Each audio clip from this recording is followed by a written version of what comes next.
Well, good morning, Peter and Trevor, and thanks very much for coming over to talk to me about this. Now, I believe this is the second time you've run this Soapbox Derby. What's different this year? Well, last year was the inaugural one, the first one ever in Essex. Mighty successful. We had a crowd of about 5,000 come watch, and we raised £26,000 for charities.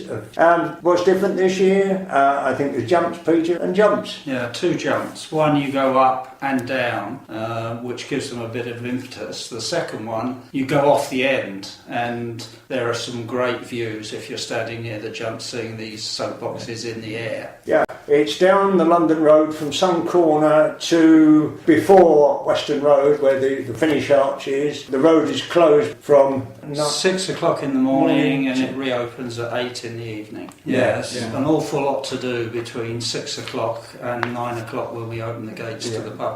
Okay. You know, we have to set up all the safety barriers, both for the pedestrians and what we call the sausage barriers along inside for the races, because if there is a danger, there is a risk. It's not savage risk. Now, I believe all the entries are closed now because you're full up. Yes, is that right? That's true. So how many carts take place? We've got 60, and that's our maximum. And I gather you've got people from far afield. We've got two teams coming down from Lancashire. This is a place called Russell. It's a Leyland in Lancashire. We have a team, I understand, only today. We have a team coming from Maidstone in Kent. So yes, it's not just local. Geographically, we've attracted. We suspect people have Googled karting or soapbox derbies and found we're doing it. And am I right in thinking there are different categories for the races? Yes, am I right, Peter? There's students, corporates, and what we call wacky races. Yes? Right? Yeah. Students include schools. We have entries already from Shenfield School, Shenfield High School, Billericay and Mayflower schools, and there's Quilters Junior School. And Quilters Junior School, yeah. So that's up to 10-year-olds. I think they're putting the headmaster in there. The headmaster, Mike Wade, is an incredible enthusiast, both as a headmaster but also for this. And I interviewed him earlier in the year, and I said, "Are you in it to enjoy it?" He said, "No, I'm in it to win it." The wacky races, well, that is just the crazy race. This is when people tend to dress up. Now, last year we had a team called the Killer Heels. Guys who all came dressed in drag. So tell me more about you. What is a team as such? How many people are in a team? For a team of four. So you've got the driver and 3 people to push off. Right. And then the most important job is they have to race and run after the cart to pick up the pieces that fall off. Yeah.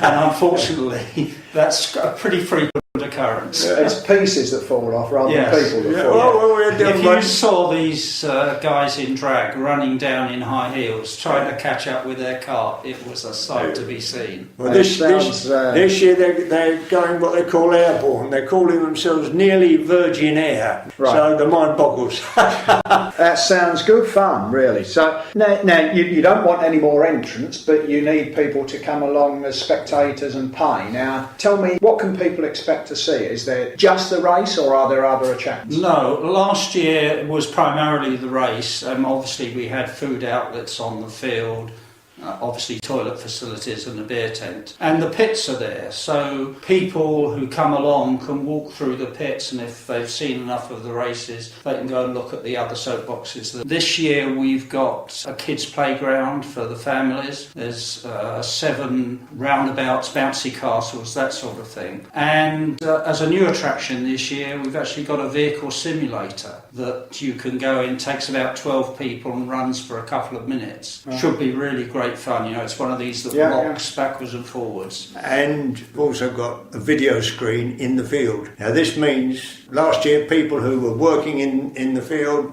ourselves and competitors and that, couldn't see the racing. Right. Now they will be able to watch the racing on the big screen. That sounds a fantastic day out. And what's the timing? Well, gates open at 9. Racing's 10:45. We put a test soapbox down at about 9:30, and the first race starts at 9:45. So we've got 3 hours of racing approximately in the morning. Yeah. We'll have an hour's break so people can use the facilities, grab a bite to eat, and then again starting hopefully about 1:45 and running for 3 hours again. So we try and get everybody to have 2 runs. And then there's prize giving. Now, well, last year we had a Stig, the original Stig from Top Gear, as our celebrity. Unfortunately, this year he can't do it, but fingers crossed we might still get somebody to be a celebrity for our event. If not, well, it won't matter too much. I don't know whether Peter just wants to say anything about the ticketing.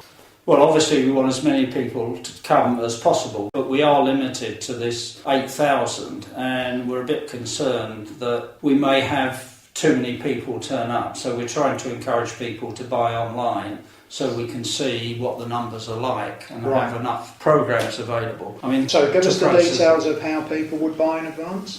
You can buy online if you go to www.billericaysoapbox.co.uk. That'll take you to the major page. If you go to www.rcbsoapbox.co.uk, that'll take you to the ticketing page. Or you can just go to our club website, which is billericay.rotary.org, and right at the top of the page there's a button for tickets. And you can buy online. And what are the price of the tickets?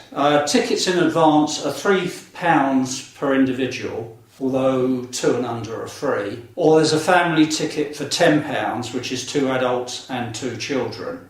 So that's the advance tickets. On the day, if we haven't sold out, and we'll have individual tickets at £5 each. Peter, apart from people coming along to spectate, are there other ways people can get involved at this stage? Yeah, that's very interesting. All of the teams that enter, apart from paying an entry fee, are asked to raise about £100 or more in sponsorship, money that will go to the charities that the Soapbox Derby supports. And we've had, last year, every team, I think, hit that target. One team actually raised £900 in sponsorship. If any member of the public that's got any association with any of the teams wants to sponsor them, they can go to the website, which is www.rcbsponsorship.co.uk. They'll find their team there, just sign up, and there's a simple process where they can pledge money to support their team. It's a way of getting involved without actually going down or running down after a soapbox. So I think it's quite a plus point. Yeah, well, hopefully somebody will take that up. Yeah. Thanks. One point, Rob, I would like just to interrupt to make is that we're a small club. We rely on the other service clubs in the area, the Rotary clubs like Mayflower and Round Table and the Lions, and they have been incredibly supportive and will be there on the day, manning gates and advising and helping and whatever. Yeah. That sounds a great day out, and I hope that the weather's good and kind to you and that you get a good turnout there. And thanks very much for coming in and doing that.